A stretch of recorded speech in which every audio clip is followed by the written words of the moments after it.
The courage to speak up. How one sister's journey saved our family. Before we begin the story, make sure to subscribe to our channel and never miss more incredible stories every day. My mother looked at the bank statements, then at her perfect son, and finally started to scream. It wasn't a loud, theatrical wail. It was a guttural, terrifying sound that ripped through our childhood dining room, tearing down 32 years of perfectly curated family illusions.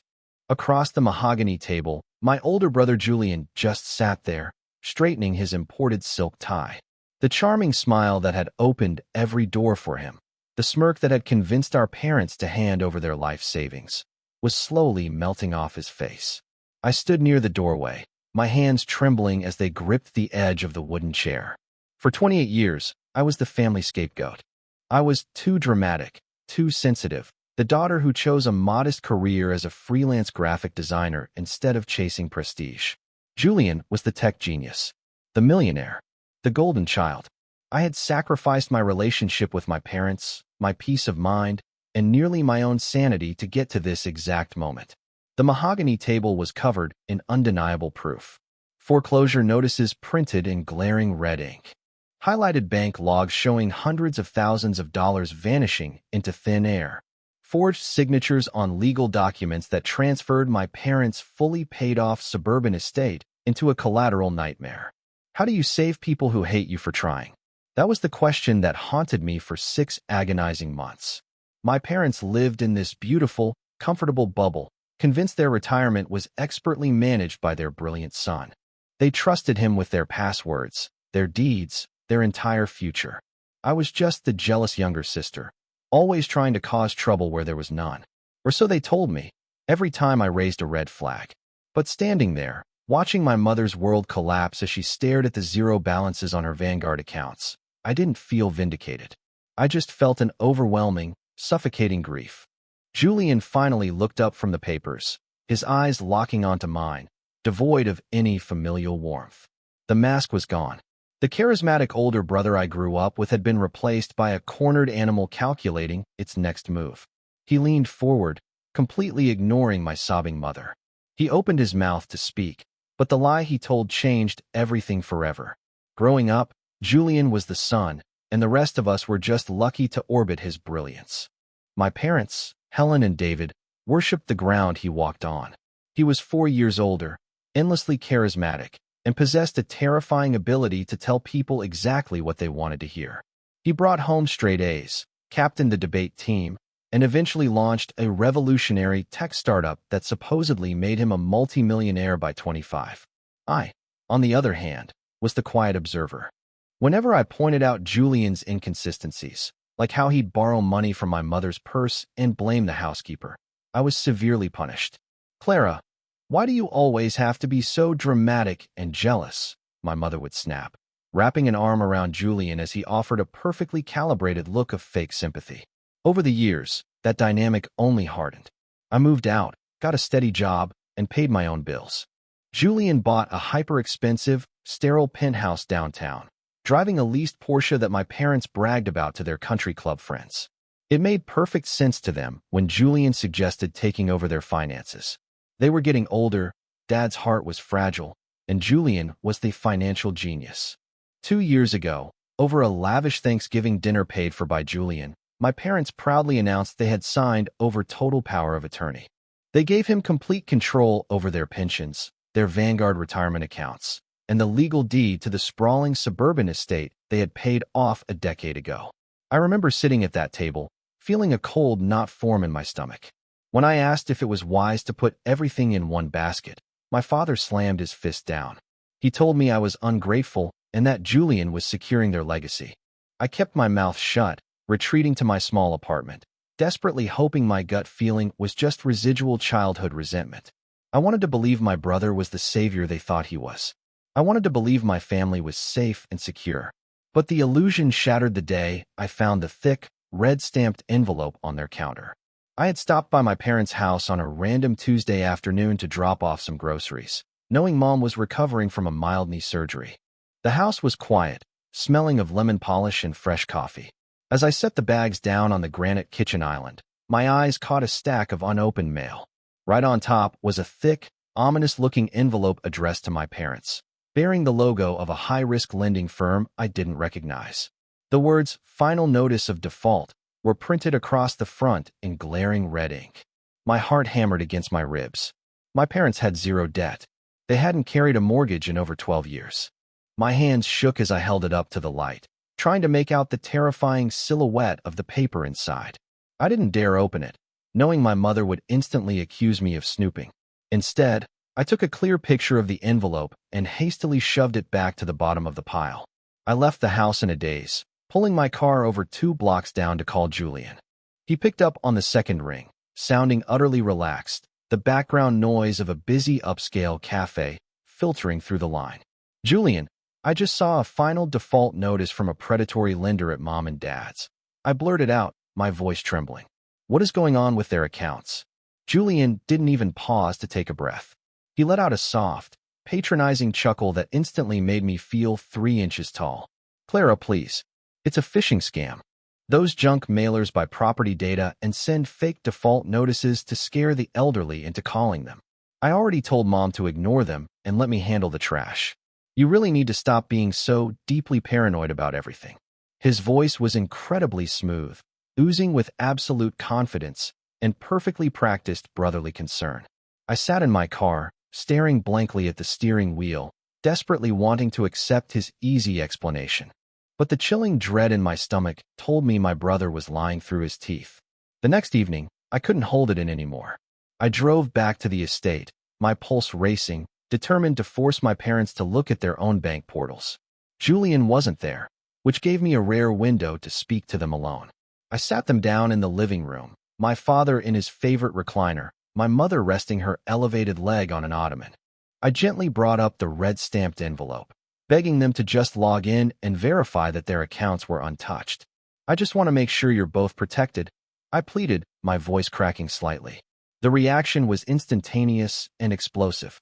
My mother's face turned a deep, furious shade of crimson. "How dare you?" she yelled, ignoring the pain in her knee as she sat up rigidly. "You come into our home, snoop through our private mail, and use some piece of garbage advertising to attack your brother?" My father was even worse. He pointed a trembling finger at me, his eyes wide with absolute betrayal. "Julian works 80 hours a week building his company and managing our future, and you have the audacity to accuse him of financial mismanagement? You are sick with jealousy, Clara. You have always been sick with it." I tried to show them the picture I took, trying to explain that legitimate lenders don't send phishing scams with exact property tax IDs printed on the front, but they refused to even look at my phone. My mother covered her eyes, crying dramatically, while my father stood up, towering over me. "Leave," he demanded, his voice dropping to a terrifyingly quiet whisper. "I will not have you poisoning this house with your toxic, vindictive fantasies." I stood there, utterly paralyzed by the sheer wall of their denial. I was trying to save them from a burning building, and they were locking the doors and screaming at me for mentioning the smoke. I grabbed my purse, tears of frustration streaming down my face. As I walked out the front door, I realized I had just lost my entire family. The exile was immediate and absolute. For the next 3 months, I was completely cut off. My texts went unanswered, my calls rolled directly to voicemail, and I was pointedly uninvited from my mother's extravagant 60th birthday dinner, an event Julian, of course, hosted at a Michelin-starred restaurant downtown. The emotional toll of being isolated by the very people you are desperately trying to protect is a unique kind of psychological torture. I spent nights pacing my small apartment, questioning my own sanity. Was I the crazy one? Was I projecting my own insecurities onto my brother's success? I barely slept, constantly checking my phone for a message that never came. Then, late one rainy Thursday night, my phone buzzed. It was a text from my cousin Maya. Maya was the only other person in the family who never bought into the cult of Julian. Sharp, pragmatic, and highly observant, she had noticed the strange tension and quietly reached out. We met at a dimly lit, rundown coffee shop on the edge of the city, far away from anywhere Julian or his friends might be. I poured my heart out, crying into my lukewarm latte as I showed her the picture of the default notice and recounted the horrifying blow-up with my parents. Maya didn't dismiss me. She didn't call me crazy. She simply stared at the photograph, her brow furrowed in deep concentration. "Clara, she said softly, sliding my phone back across the scratched wooden table. Julian asked me for a $50,000 bridge loan 2 months ago. He swore me to secrecy, claiming it was for a sudden tech acquisition. I told him absolutely no. My blood ran completely cold. The millionaire tech genius begging his middle-class cousin for cash? The pieces were starting to snap together in a terrifyingly clear picture. We have to find out what he's actually doing, I whispered, terrified of the answer. Maya nodded grimly, opening her laptop right there in the empty cafe. We began our secret investigation into a man who was essentially a ghost on public records. Maya and I became amateur detectives overnight, fueled by black coffee and sheer terror. We started with the easiest thread to pull, Julian's highly publicized tech startup, Ether Dynamics. For years, my parents had bragged about his massive venture capital funding and his sleek corporate offices. Maya, who worked in corporate compliance, ran a deep dive into state business registries and tax databases. What we found was absolutely chilling. Ether Dynamics wasn't a thriving tech hub. It was a shell corporation registered to a cheap P.O. box in Delaware. It had 0 employees, 0 filed tax returns for the last 3 years, and its corporate status was currently listed as suspended. He doesn't have a company, Clara, Maya said, her voice shaking as she pointed at the glaring red text on her screen. It's a complete phantom. There is absolutely no legitimate income generating from this entity. My mind spun wildly. If Julian wasn't making millions from his tech company, how was he affording the $5,000 a month sterile penthouse? How was he leasing the luxury cars and buying $1,000 bottles of wine for my parents' anniversaries? We pivoted our search to the county property records. My parents' estate, the home I grew up in, had been fully paid off when I was in high school. With a few clicks, Maya pulled up the public deed history. My heart stopped beating, completely frozen in my chest.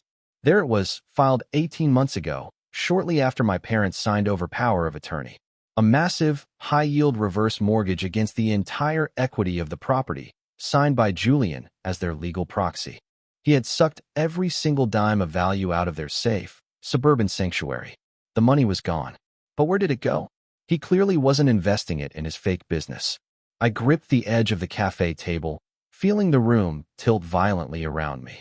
My brother was systematically destroying our family's foundation, and my parents were cheerfully handing him the hammer. To find the missing money, I had to break into the darkest corners of his life. Following the money meant I had to cross a major legal and moral line. I needed access to Julian's digital footprint.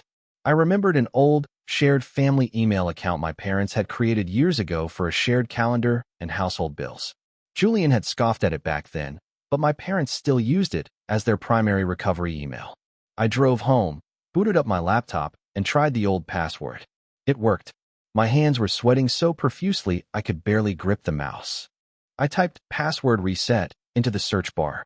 Instantly, dozens of emails populated the screen.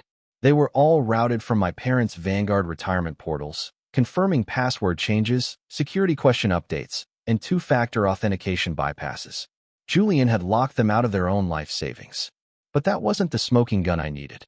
I kept digging, searching for bank transfer confirmations. That's when I noticed a folder hidden deep in the archives, vaguely titled J_admin. I clicked it. It was filled with forwarded statements from an offshore casino routing service and aggressive correspondence from a private, unlicensed lending group in Nevada. The amounts were staggering. Transfers of $30,000, $50,000, sometimes $80,000 at a time, moving directly from my parents' liquidated retirement funds into these untraceable offshore betting accounts. The timestamps were horrifying. The dates matched perfectly with the weekends Julian claimed he was on vital investor retreats in Las Vegas and Macau. My parents believed he was out there building an empire, shaking hands with billionaires to secure their financial legacy. In reality, he was sitting in VIP gambling rooms, throwing away the money they had spent 40 years breaking their backs to save. The physical evidence was right in front of me, undeniable and utterly devastating. The foreclosure notice I had seen at the house wasn't a scam. It was the final countdown. Every single line of data felt like a physical blow to my chest, stealing the oxygen from the room. I printed every single document, the printer whirring loudly in my silent apartment, churning out the exact blueprint of our family's imminent destruction. I finally understood exactly what my brother was hiding, and the truth was completely terrifying. Julian wasn't a tech mogul who had simply made a few bad investments. He was a severe, catastrophic gambling addict who was in massive debt to very dangerous, unforgiving people. The realization hit me like a freight train. The sterile penthouse, the leased sports cars, the expensive suits, they were all just expensive props in a desperate, ongoing con. He maintained the illusion of immense wealth to keep my parents docile, ensuring his access to their pristine credit and life savings remained totally uninterrupted. He was using the family home as collateral to keep loan sharks from breaking his legs. I sat on my apartment floor, surrounded by pages of highlighted bank statements, offshore transfer receipts, and the horrifying property deed records. The sheer scale of the betrayal was paralyzing. My mother was 60 years old. My father was 62, with a fragile heart condition that severely limited his stress tolerance. They were mere weeks away from a bank seizing the only home they had left, tossing them out onto the street with absolutely $0 to their name. And they still believed their son was a saint. Maya came over later that night. Bringing takeout, we were both too nauseous to eat. We sat on the floor, sorting through the financial wreckage. "He's drained everything, Clara," Maya whispered, her eyes wide with shock as she tallied the final numbers. "The pension, the 401k, the home equity.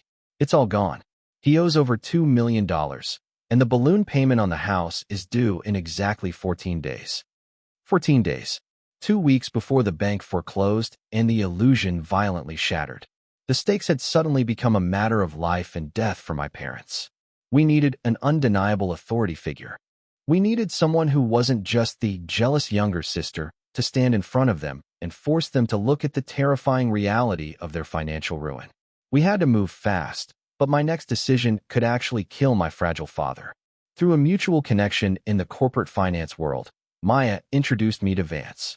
He was a retired forensic accountant in his late 50s, a man with a stern, no-nonsense demeanor and a terrifying ability to track hidden money. We met him in a quiet, rented office space downtown.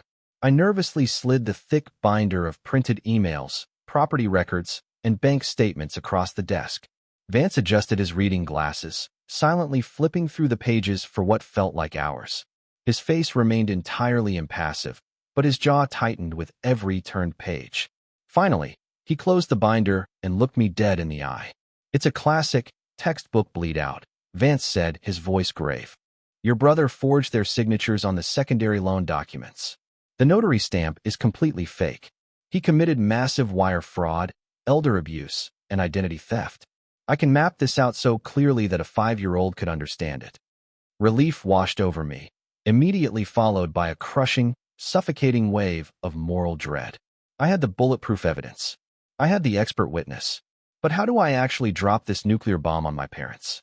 If I expose Julian, the sheer shock of the betrayal, combined with the reality of sudden, complete bankruptcy, might physically destroy my father's failing heart.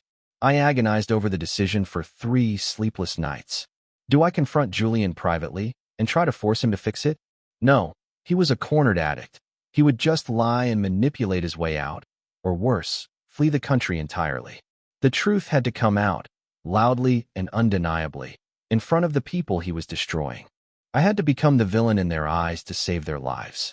I spent the next few days carefully organizing every single document, mentally preparing myself for the absolute emotional bloodbath that was about to take place in my childhood home. But before I could set the trap, Julian proved exactly how dangerous he really was. I was leaving a late-night meeting with Vance when I saw him. Julian was leaning against my modest sedan in the dark, empty parking garage of the accounting firm. He wasn't wearing his usual tailored suit.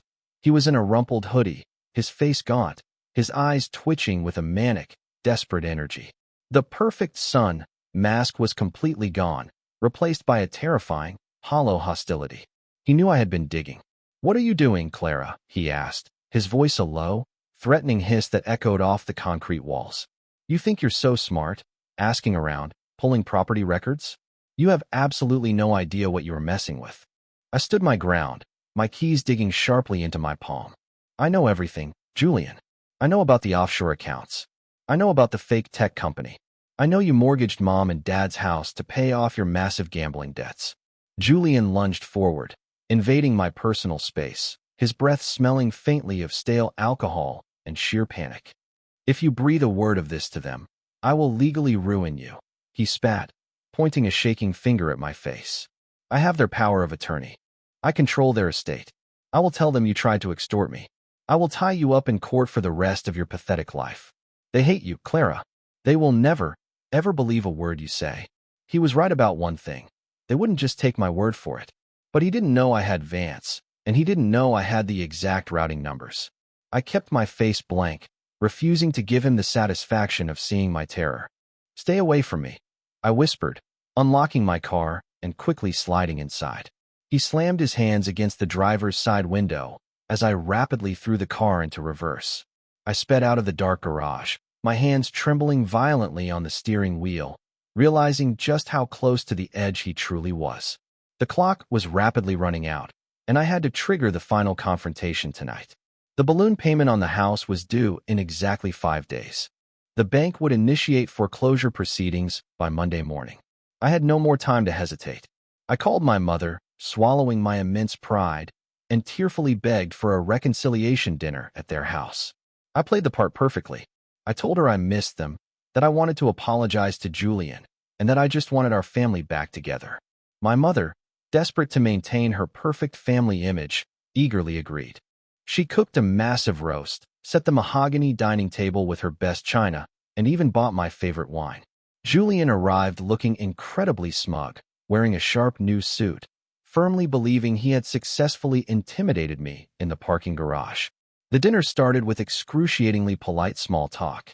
My father carved the roast, bragging about Julian's latest supposed business venture, while I quietly picked at my food, my heart hammering a frantic rhythm against my ribs. Underneath the table, my hand rested on my heavy leather tote bag, which contained Vance's meticulously prepared 50-page forensic dossier. I had secretly arranged for Vance and Maya to wait in a car down the street, ready to intervene if things turned physically dangerous. As my mother served dessert, pouring coffee with a bright, artificial smile, I knew it was time. I stood up from my chair, my legs feeling like lead. I walked over to the heavy oak double doors of the dining room and quietly locked them, the click echoing loudly in the suddenly silent room. I took a deep, shuddering breath, feeling the weight of the last 3 decades resting squarely on my shoulders. I was about to destroy the very foundation of my parents' reality, but it was the only way to pull them from the wreckage.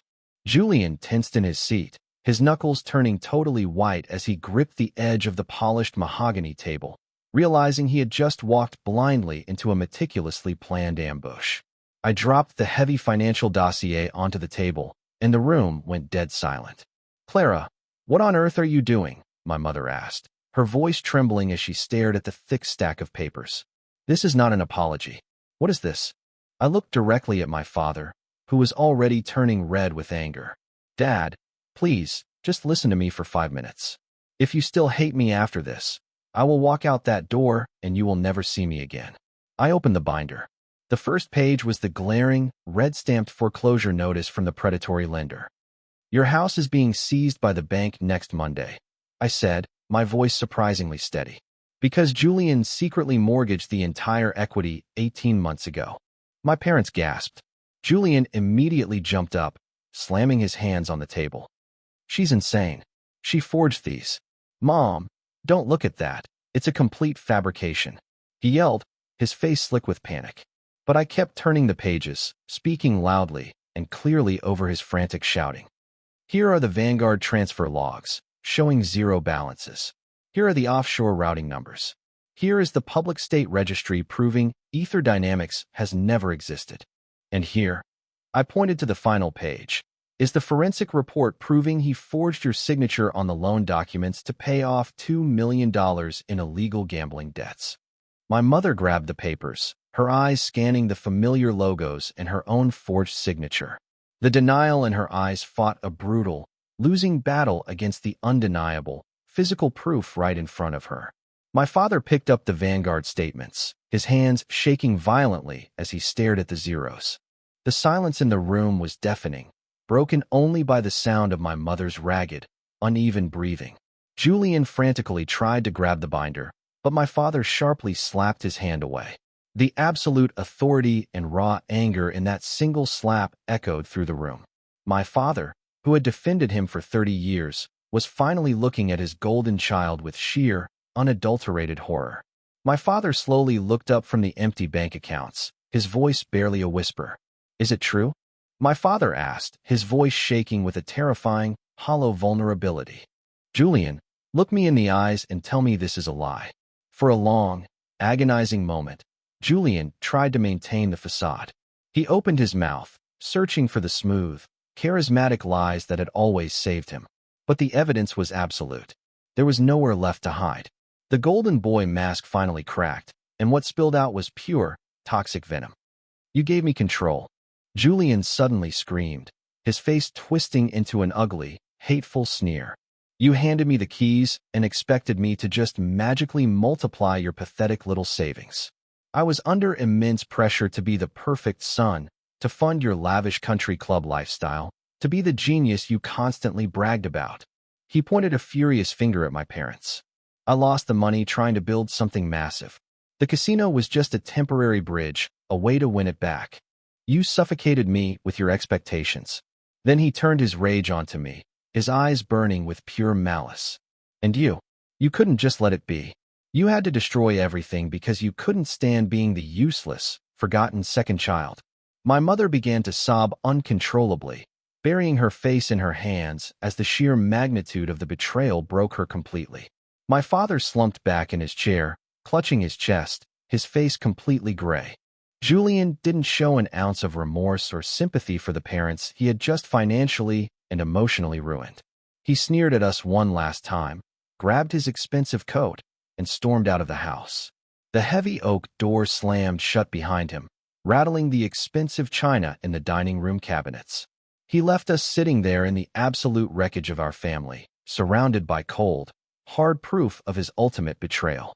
I rushed to my father's side, terrified that the shock had triggered a cardiac event, while desperately dialing Maya's number on my phone to bring Vance inside. The golden child was gone, leaving me to desperately clean up his catastrophic, ruinous mess. The immediate aftermath was a chaotic, agonizing blur of police reports, emergency lawyer meetings, and heartbreaking medical visits. I brought Vance inside that night, and he calmly walked my devastated parents through the brutal reality of their situation. The next morning, we drove directly to the police precinct and filed a massive fraud and elder abuse report against Julian. Watching my father, a man who had been fiercely proud his entire life, sit in a sterile police interrogation room and confess that his favorite son had stolen his life savings, broke my heart into a million unfixable pieces. Julian, coward that he was, didn't stick around to face the music. He cleared out his sterile penthouse and fled the state before the arrest warrants could be formally issued. The legal battle to save the house was a nightmare. We had to prove that the mortgage was obtained entirely through fraudulent signatures and extreme elder abuse. It took every ounce of my energy, draining my own modest savings to pay for the initial retainer fees for high-powered forensic lawyers. The emotional crash of my parents was the hardest part to witness. My mother fell into a deep, silent depression, staring blankly at the walls of the house she almost lost. My father aged 10 years in a single week, constantly apologizing to me, his voice thick with shame and profound regret. "I was so blind, Clara," he whispered one evening, holding my hand tightly on the porch. I pushed away the only child who actually loved us. It was the apology I had waited my entire life to hear, but it brought absolutely no joy. It was heavily laced with the bitter, metallic taste of sheer survival. We had survived the initial explosion, but the radioactive fallout of Julian's deception would contaminate our family for years to come.